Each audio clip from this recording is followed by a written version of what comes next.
بسم اللہ الرحمن الرحیم۔ اس وقت کے جب حضرت عثمان کو ناحق شہید کیا گیا، 3 افراد کمرے میں گھسے تھے۔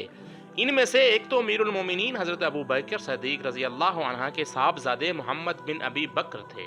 بقیہ 2 افراد نامعلوم تھے جن کی تلاش میں امیر المومنین نے پوری کوشش کی۔ آپ کا مقصد یہ تھا کہ ان تینوں افراد کو حاضر کر کے تفتیش کی جائے اور اصل قاتل اور ان کے سرغنوں کا پتہ لگایا جا سکے۔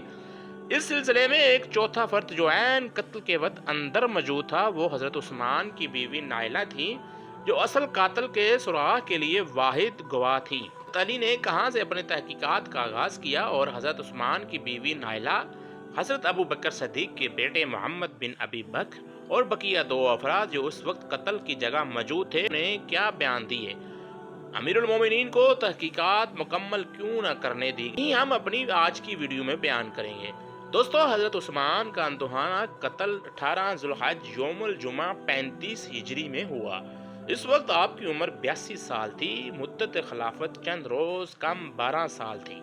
آپ کی شہادت کے بعد 3 روز تک مسلمان بلا خلیفہ رہے اور یہ ایک ایسی خطرناک صورتحال تھی جس میں بلاویوں کی دہشت گردانہ سرگرمیاں اپنے عروج پر تھی اور مدینہ طیبہ بری طرح ان کے تسلط میں تھا۔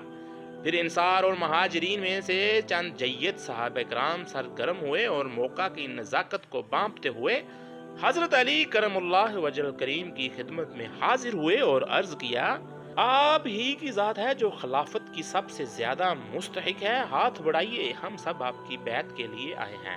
آپ نے حالات کو دیکھتے ہوئے فرمایا، آپ لوگ کسی اور خلیفہ کو منتخب کر لیں، جس کو آپ سب خلیفہ منتخب کریں گے میں بھی اس کی بیعت کر لوں گا۔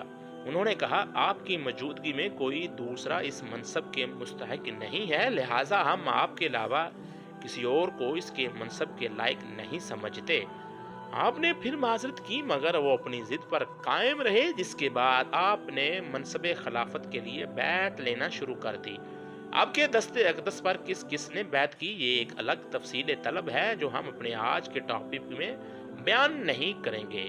بہرحال حضرت علی نے منصب خلافت پر جلوہ افروز ہوتے ہی سب سے پہلے جو کام کیا وہ حضرت عثمان کے قاتلوں کا سراغ لگانا اور انہیں عبرتناک سزا دینا تھا۔ اس مقصد کے لیے آپ نے تحقیقات کا آغاز فرمایا۔ سب سے پہلے حضرت عثمان کی بیوی نائلہ کے پاس تشریف لے گئے۔ آپ نے ان سے پوچھا، بتائیے حضرت عثمان کا قتل کس نے کیا؟ کتنے لوگ تھے جو اندر داخل ہوئے تھے؟ اگر آپ ان کو جانتی ہیں تو ان کی مکمل تفصیل بتائیے۔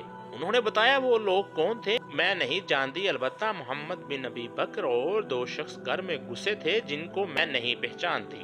محمد بن بکر نے جب حضرت امیر المومنین کی داڑھی پکڑ کر کچھ گستاخی کی باتیں کہیں تو امیر المومنین نے کہا، اے صاحبزادے، اگر تمہارے والد ابو بکر زندہ ہوتے تو تمہاری اس روش کو قطعاً پسند نہ کرتے۔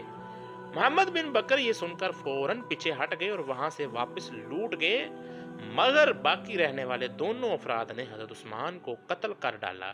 مجھے نہیں معلوم وہ کون تھے اور کہاں سے آئے تھے۔ امیر المومنین حضرت علی نے نائلہ سے بیان سننے کے بعد محمد بن ابی بکر کو پکڑ لیا اور فرمایا، بولو نائلہ کیا کہتی ہے؟ وہ دونوں شخص کون تھے؟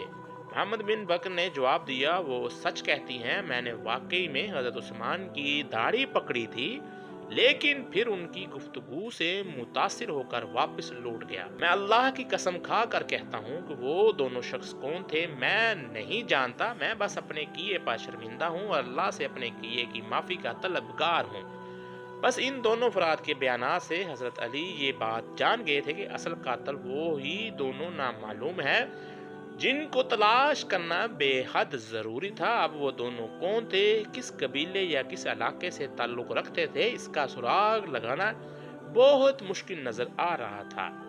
علی نے اپنی تحقیقات کا دائرہ وسیع تو کر دیا، مگر ان حالات میں بلوائیوں کے گرد گھیرا تنگ نہیں کیا جا سکتا تھا، کیونکہ مدینہ منورہ میں جتنے انصار و مہاجرین تھے ان سے کہیں زیادہ تعداد میں بلوائی تھے، اور اس کا اعتراف خود حضرت عائشہ رضی اللہ عنہا اور حضرت طلحہ و زبیر نے بھی کیا تھا، جو قصاص عثمان کے زبردست حامی تھے۔ اب جب کہ وہ خود اطرافی تھے کہ مدینہ میں بلوائیوں کی تعداد بہت زیادہ تھی، تو ایسی صورت میں بلوائیوں کو گرفتار کرنا، ان کو زد و کوب کرتے ہوئے قصاص کا مطالبہ کرنا مدینہ میں شدید خون خرابے کا باعث بن سکتا تھا، جسے امیر المومنین حضرت علی نے انتہائی مدبرانہ طریقے سے روک لیا، مگر خفیہ طریقے سے قاتلین کا سراغ لگانے کی کوشش کرتے رہے۔ ناظرین اکرام، اس وقت سب سے بڑی ضرورت یہ تھی کہ قصاص عثمان کی تحریک اٹھانے کی بجائے خلیفہ وقت کی اطاعت کے ذریعے خلافت کو مضبوط کیا جاتا، تاکہ ان بلوائیوں کو جو کہ مدینہ پر مسلط ہوئے تھے، ان کو قرار واقعی سزا دی جاتی، اور اس طریقے سے حضرت عثمان کے قاتلوں کا سراغ لگا کر ان کو عبرت کا نشان بنایا جاتا۔ ناظرین اکرام، اسی لیے ایک موقع پر امیر المومنین حضرت علی نے قصاص عثمان کا مطالبہ کرنے والوں کو فرمایا تھا، پہلے خلیفہ وقت کی اطاعت کرو، اس کی طاقت کو مضبوط بنا کر بلوائیوں پر حاوی ہو جاؤ، پھر قصاص عثمان لیا جا سکتا ہے۔ یعنی حیدر کرار حضرت علی رضی اللہ تعالی عنہ کسی صورت میں حضرت عثمان کے قاتلوں کو سزا دیے بغیر چھوڑنا نہیں چاہتے تھے، مگر حالات کسی اور ہی طرف اشارہ کر رہے تھے، کیونکہ صحابہ اکرام میں سے ایک بڑے گروہ نے نہ تو آپ کی اطاعت قبول کی، بلکہ الٹا آپ کے خلاف جنگ میں کود پڑے، جس کا خمیازہ ہزاروں صحابہ کو اپنی جان کے نذرانے دے کر بھگتنا پڑا۔ ناظرین کرام، اس کا ایک اور بڑا بھیانک نقصان یہ ہوا کہ تاریخ میں وہ نامعلوم افراد جنہوں نے حضرت عثمان کو ناحق شہید کیا تھا، کبھی منظر عام پر نہ آ سکے، اور آج دن تک وہ نامعلوم ہی ہیں۔